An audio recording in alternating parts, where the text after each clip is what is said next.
In related news, United National Party parliamentarian Dr. Harsh De Silva says that investors will never invest in a lawless country. The UMP MP made this observation during a media briefing held in Colombo today. They boasted that investments were flowing into the country. Where are these investors now? What happened to the car factory in Hambantota? What happened to the petrochemical company in Hambantota? What happened to the gas company and cement companies which were to be built in Hambantota? Where are these industries? Investors will never come to a lawless country. Investors have come to understand that the law of the jungle reigns supreme. Will investors come to a lawless country?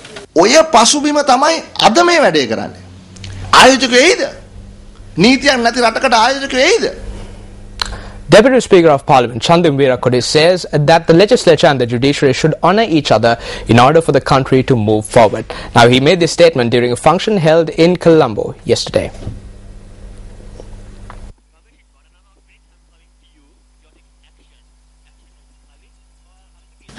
A special function was held yesterday to mark the 50th anniversary celebration of the Galle Muslim Cultural Association.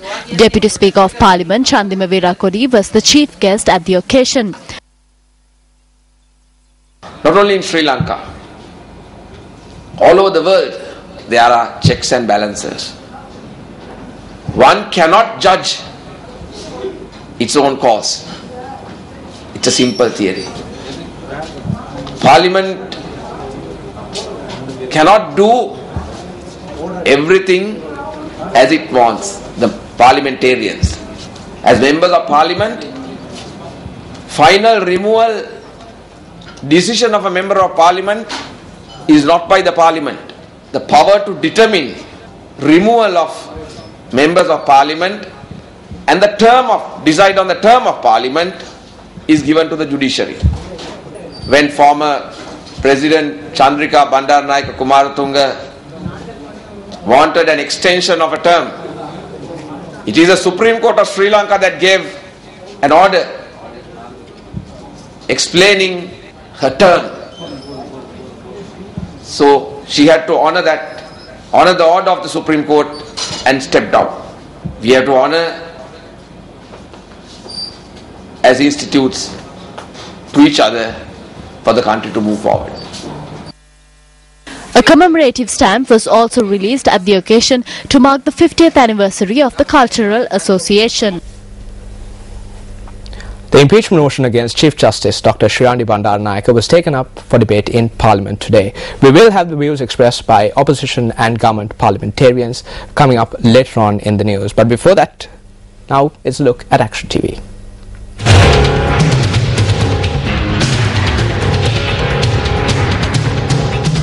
If the concept of equal access to justice is to become a reality, then the necessary infrastructure needed to mete out justice should also be developed. It is in order to make this concept a reality that help of international lenders had to be sought to develop the infrastructure facilities necessary for the judiciary. It was in this backdrop that the World Bank launched a concessionary loan scheme in 2005. A former Chief Justice spearheaded this loan scheme initiated through the Ministry of Justice, and thereby a 3-story court complex was constructed in Mount Lavinia in 2008. In 2009, steps were taken to install an elevator in the new 3-story building after members of the judiciary faced difficulties when using this complex. Accordingly, it had been mentioned on a number of occasions that 30 million rupees had been allocated to the State Engineering Corporation to install the elevator. This was even mentioned during the Progress Evaluation Committee meetings held by the Ministry of Justice. However, this elevator has not been of any use to those who arrive at the court complex. Bureaucracy reigns supreme in the Ministry of Justice. The authorities do not pay any attention to this matter. They regard it as a joke. The ladder used by the contractor is still lying here. The ladder itself shows how old it is. The elevator was installed nearly 3 years ago. However, doesn't this elevator, which malfunctions, inconvenience the public? How do officials expect individuals with disabilities to come to this court complex to seek justice? Minister of Justice, this is over to you.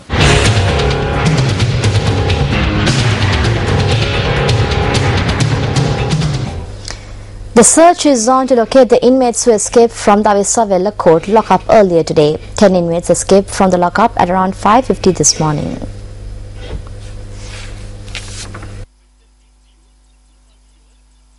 The inmates had assaulted 2 officers before escaping from the court lockout belonging to the Department of Prisons. Commissioner General of Prisons P.W. Kodipilli said that the suspects who are brought from distant areas in order to be produced before court are temporarily detained at the prison lockup owned by the Kuruweta prison. 25 suspects were detained in 2 cells at this centre. The Commissioner General of Prisons said that 13 inmates were held in one cell while 12 others were held in another cell. 10 inmates escaped from the cell that held 13 inmates. Information has come to light that a clash had broken out inside the cell and the 2 prison officials were assaulted when they had attempted to control the situation. The Department of Prisons and the police have commenced investigations to locate the escapees.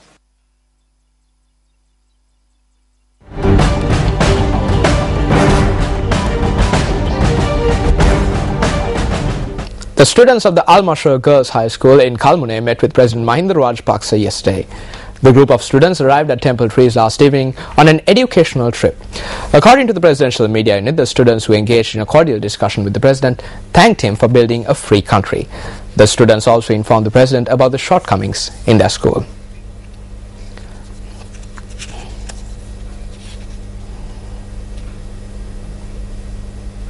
Now, President Mahinda Rajapaksa also met with the delegation from the autonomous province of Bolzano at Temple Trees yesterday. President Dern Walter and a delegation from the province were on a week-long visit to Sri Lanka following an invitation extended by the Speaker of Parliament, Chamal Rajapaksa. While in Sri Lanka, the delegation visited various parts of the island, including the Hambantota Harbour and Carrier Service Centre, the Matala Airport and the export production village in Tissa Maharama.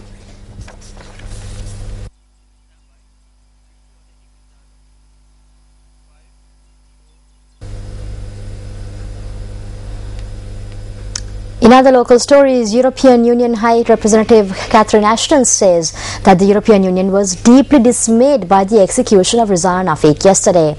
Issuing a statement, Catherine Ashton says that the EU on numerous occasions had called for the execution to be commuted and had urged the authorities to exercise all their powers in order to grant relief from the death penalty. While expressing her sympathy to the family of the victim, Catherine Ashton points out that the EU views capital punishment as an irreversible loss of human life and that she does not believe the execution of Afiq is able to mitigate the loss of the victim's family. She adds that the EU opposes capital punishment and calls for a global moratorium as the first step towards its universal abolition.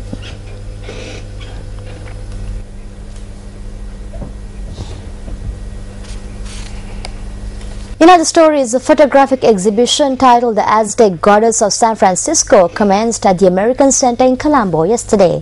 The exhibition showcases photographs captured by Deshant Nakon at the Day of the Dead celebrations in San Francisco, USA.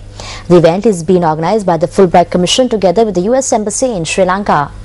The event was graced by a distinguished gathering including the U.S. Ambassador to Sri Lanka, Misha Son. The photographs will be on display at the American Center until the end of this month.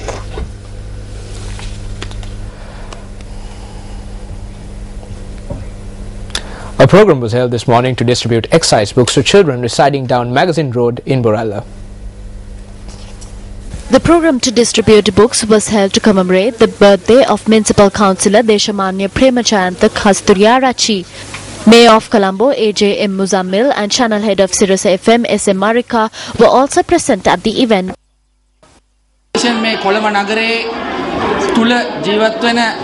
When taking into consideration the people living in Colombo, especially children who are showing a tendency towards furthering their education, it is evident that their future is in darkness.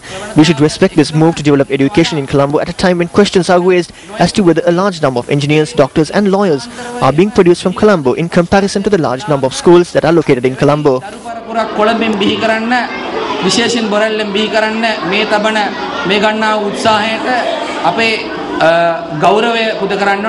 අපි බොරුවට plastic කෑල්ලක් කෝප්පයක් කුරුලේට්ටුවක් දීලා වැඩක් නැහැ. අද මේ ජනතාව ජීවත් There is no purpose in giving a piece of plastic, a cup or a jug. Today these people are living amidst various difficulties. Magazine Road was known as a dangerous area. People were afraid to come to Magazine Road. But today it has changed. අද ඒ තත්ත්වය වෙනස් වෙලා. The Secretary to the Ministry of Mass Media and Information says that preparations are underway to introduce a new code of ethics for teledramas. He expressed his view at a workshop held yesterday on teledramas and policy formulation. ජනමාධ්‍ය හා ප්‍රවෘත්ති අමාත්‍යාංශය මාධ්‍ය ආචාර ධර්ම පිළිබඳව පසුගිය Over the past few years, the Ministry of Mass Media and Information held discussions on media ethics with those in the private and public sectors. Preparations were made to introduce a new code of ethics for the media. However, due to the complexity in this field, we are currently discussing about various other aspects. Today we have come to a point where we as the government and all of you as the citizens of this country should think about this disorganized situation. රුබු මිනිසෙකු නිර්මාණය කරන හැඟීම් දැනීම් නැති ඕනම දෙයකට එකඟ වන ආකාරයේ Children must create people who are like robots, who agree with any type of feeling and emotion. That is what has happened today. This profession is not supreme. It consists of a group of laborers. I apologize for saying this, but in a country which does not have a policy and a system, all second-line professionals are considered laborers. නැති රටක ඒ හැම දෙවෙනි පෙළ වෘත්තිකයන් කම්කරුවන් විදියට තමයි සැලකෙන්නේ.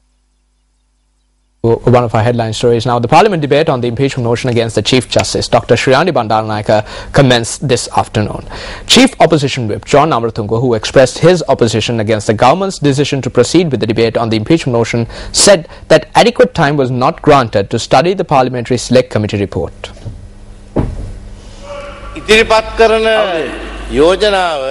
We have not received the report in question yet. That report should be placed on all of our tables. Only then can we accept that the report has been tabled in Parliament. It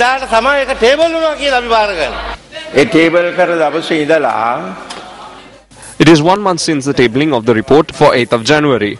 After it was tabled, it was requested to be printed. I was informed by the library that after printing the report, the book has been distributed to all main officers of the government and the opposition and the parliamentarians. ඒ මුද්‍රණය කරලා සියලුම අනුපක්ෂ සහ විපක්ෂයේ ප්‍රධාන කාර්යාලවලට മന്ത്രിවරුන්ටත් ලැබිලා තියෙනවා මට පුස්තකාලයෙන් දැනගන්න ලැබුණා. 8 වෙනිදා තමයි മന്ത്രിවරුන්ට. It was on the 8th that the parliamentarians legally received the report. It was tabled on that day. We are requesting you not to proceed with the debate until this month is over. මේ මාසෙ පහු වෙනකල් මේ විවාදේ ගන්න එපා. The debate can take 1 month after it was been tabled. Now, the tabling is tabling it here on our table. Distributing it anywhere else is not tabling. Now, that tabling, Honorable Speaker, has not taken place. My worry is, let's say you have a majority, you pass it, someone will go and say this is not valid. So, whatever you do has to be valid. And if it is not tabled, then how can you say that 1 month has gone? It's for you all to decide. No, we can't be breaking the law and the standing orders. If we say Parliament is supreme, let's go through that. I am the one who got hit most for saying Parliament is supreme. But we should. That's why we are here. I think Parliament is supreme, but we must follow the law. So we have not yet tabled it. Once it's tabled and 1 month is gone, otherwise you must amend standing order 78A. Then you bring a resolution next week or week after to amend standing order 78A. That's another option. We convened 2 party leaders meetings. It was after holding 2 party leaders meetings that we decided to debate the report on this day. During this meeting, no one said that they didn't receive the report or wanted to hold the debate after a month. According to this book, the debate will be taken up 1 month after it was tabled. This is a very important occasion. We are discussing a very important issue. Therefore, if the Parliament is supreme, everyone should act in a manner that bears testament to it. Everyone can express their views. This is printed on an order issued by the Parliament. The Parliament does not order the publication of a report which has not been presented. Did we receive the report on the 8th of December? මුද්‍රණය කර පුස්තකාලයේ තිබූ දිනය 2012 December 17. The report was published and placed at the library on the 17th of December 2012. We convened in Parliament on the 8th of January. We were not aware that such a report was in the library. මේක මෙතන තියනවාද කියලා 78 අයන්නේ 6 උපවගන්ති යටතේ. According to clause 78, it should be reported to Parliament with the evidence that was recorded. It means a month from the day it has been reported and not from the date it was published. It has been clearly stated in clause 6 as well.